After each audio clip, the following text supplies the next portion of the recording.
Welcome back to the tier list, tier 5 tier list. If you haven't watched the previous parts, go check them out. But this is what happened if you're confused about one. I have talked over all of them, pretty much. If you didn't see the Dartling guns, it's because they didn't put them on the list, so I can't do them. Although I did talk about them in the last video. So here we're moving on to magic. And just before I start, like, subscribe. I haven't mentioned it in this series yet. And I stream Tuesdays, Thursdays, Sundays. Join the Discord so you can be told if I'm streaming or like when I'm not streaming, because I will be streaming unless I tell everyone I'm not. And yeah, okay. Archmage. Very good. Very good. Archmage is one of them towers where it's like... the whole point of the tower is it combines like the Archmage and then the Wizard Lord Phoenix tier 4. Like it's like both tier 4s. No, not really tier 4s. Tier 3s maybe. Tier 3 put together and then like they're like meshed and it's just a happy accident. It also is a tier 3 of the bottom path added in as well. Very good.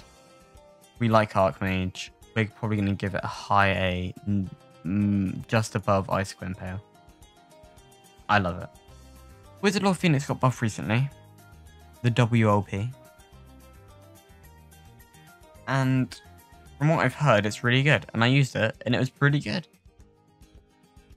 I haven't used it enough after the buff to talk about it much. Before buff, it would have been after. Just don't get Wizard Lord Phoenix. It's great for, you know, getting the True Sun God properly, but I mean the Vengeful. But apart from that, oh well, True Sun God fully buff. It's a lovely thing that costs just enough. I think they changed its price, so probably. I don't know. I don't think they did change the price. Now I think about it. So I can't be too harsh on it.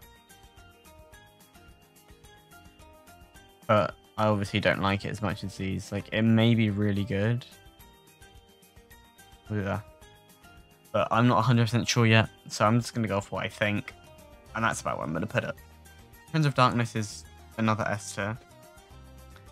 It has saved so many people's lives. It just deserves it. And probably going to go...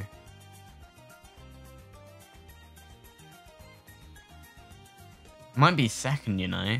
It's such a great card. Or tower. Why I say card? It looks like a card here. Energizer or Prince of Dark. Prince of Darkness. Flying Fortress wins though. Prince of Darkness is a lot cheaper, but Flying Fortress is just a beastly thing. However, True Sun God beats them all. And I know it's unfair to compare a god to, you know, everything else, but it can go Vengeful, which kind of changes everything, and then you got Vengeful Adora, which it changes, and it's also by itself great, and it's the only way to get to a really high round. True Sun God. Bliss. The anti-balloon. I think it got buffed recently. But why are you picking it? Why?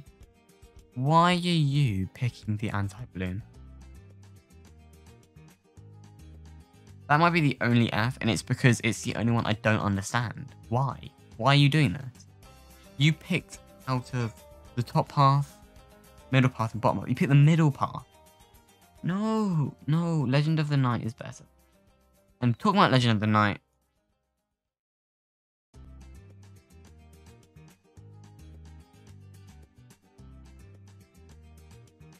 now, I don't really ever get to Legend of the Night because it's so expensive, although it does just save you a round. And it does a lot of damage. I normally just go for the, you know, tier 4. Tier 3 is good anyway. But being so good, it's probably going to have to go there. I don't think the tier 5 is worth it. with it so much. But talking about tier 4 as well, and it does do so much damage, and it does save you around, and it can teleport anyone on the map. This is great. Ninja. If any of you know, Ninja's my favourite card in the game, even though it's not the best. My favourite. And Grandmaster Ninja outbuff combo is such a crazy damage. But you probably need perma buff. About 60k, and this is about 40k anyway. I'm talking about like harder game modes. I don't know. It's about them numbers. That you're better off getting something else. But the whole tier going up to Grandmaster is good. Grandmaster itself is good. Grandmaster Ninja is good. Just good though. We're probably going to put it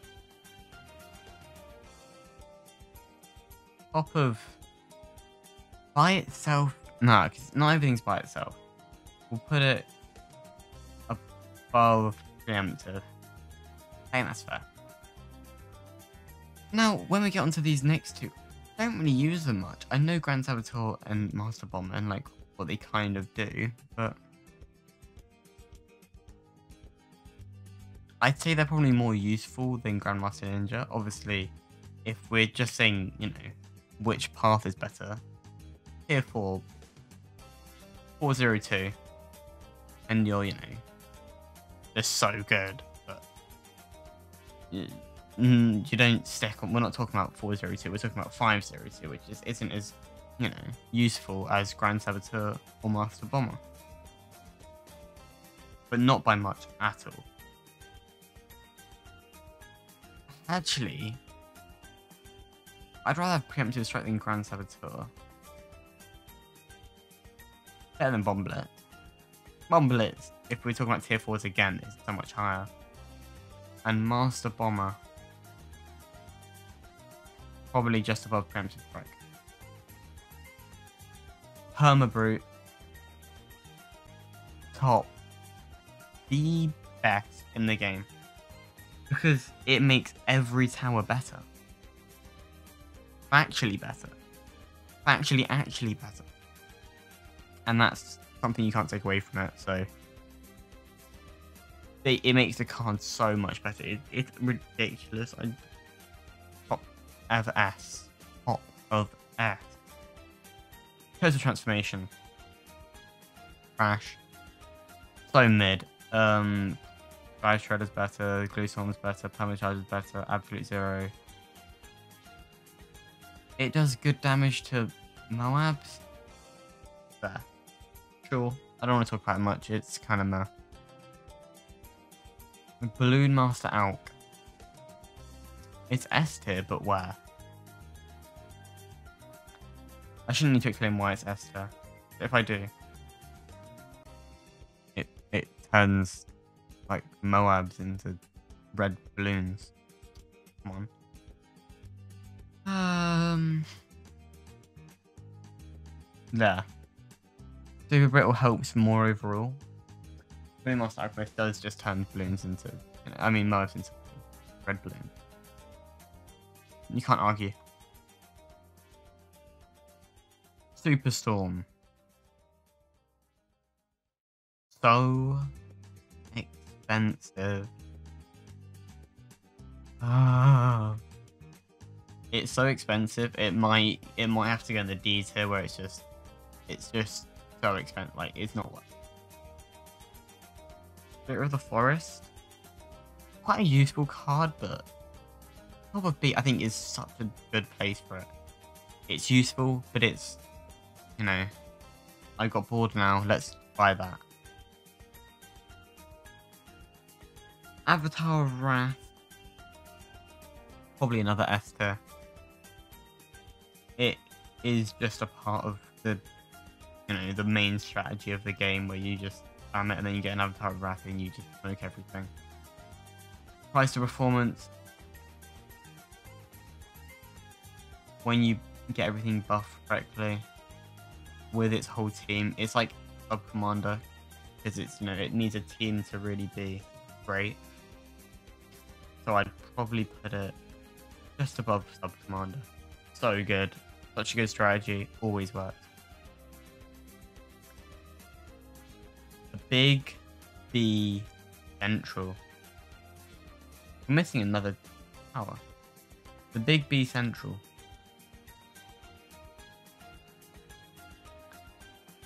Making money.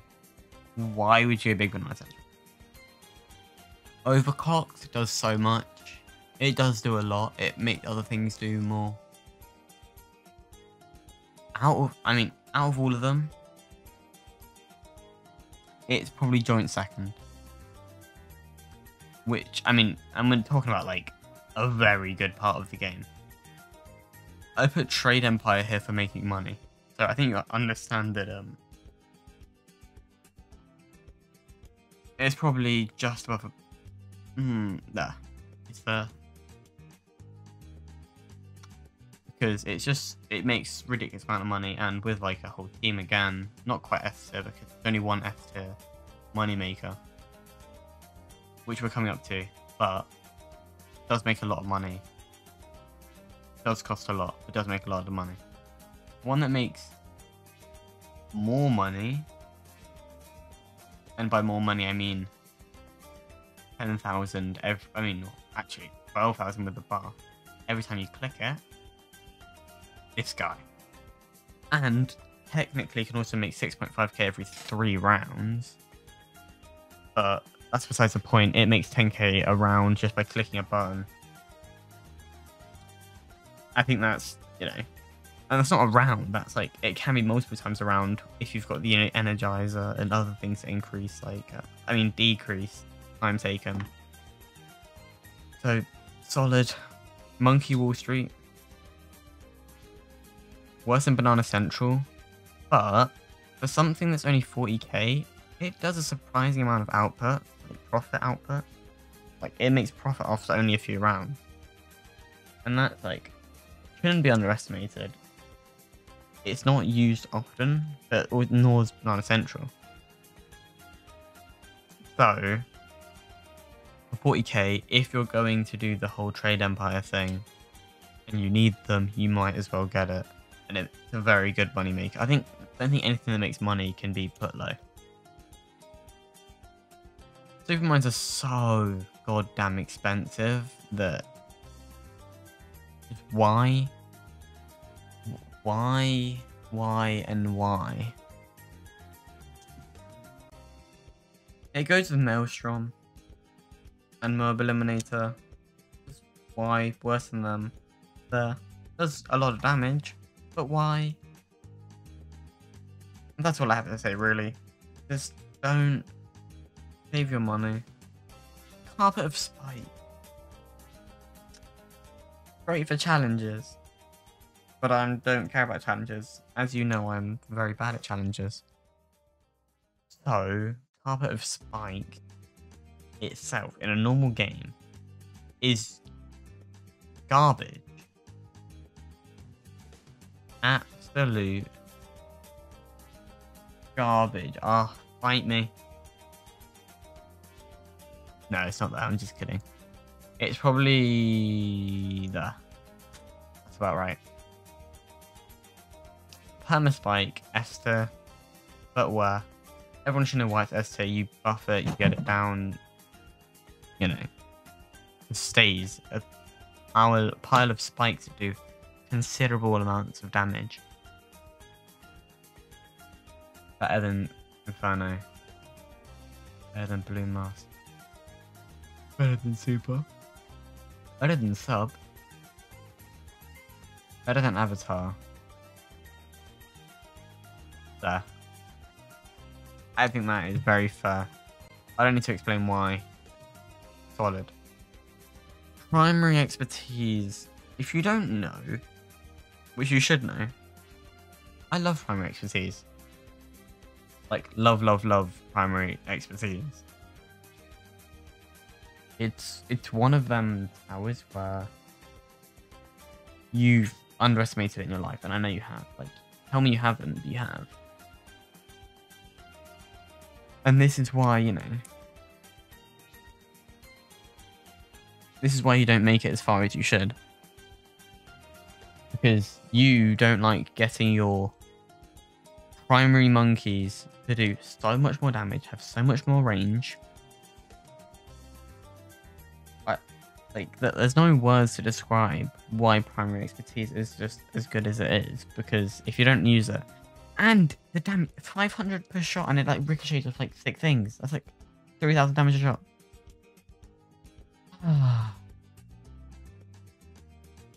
I don't even care, like, tell me it's not an S tier and I'll fight you.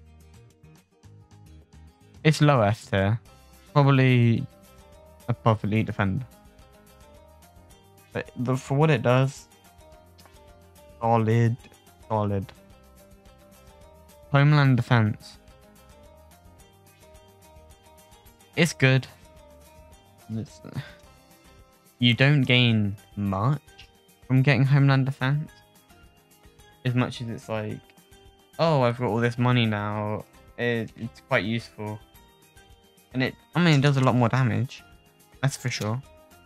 But it's only like quite useful. So, like, you're gonna get it you're gonna get it eventually. It's like Spirit of the Forest, but it's better. Monkeyonopolis. Why, like, yes, but it's such a. This is my list. Wow. I was going to explain it, but I'm not going to. If you know, you know. And I am done now. Although I'm not done, let's talk about the engineer. I'm going to give you rough places. Sentry Paragon. Mid A. Mid to low A. The proper overclocker, the expensive one. Very good. Gives a perma overclock.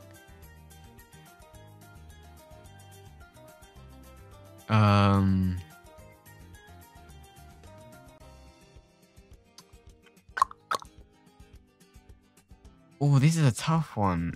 High A or low S. And then obviously we've got 8XL trap. Meh. Probably somewhere in A. Or high B. You don't really gain much. And that is the list. Thanks for watching this video. This is the third part. If you haven't already and you've watched the other parts, like, subscribe, comment on what you'd change. Comment on why I'm dumb, and comment on what power I put in the most wrong place. Apart from that, thanks for watching. See you in another video, and goodbye.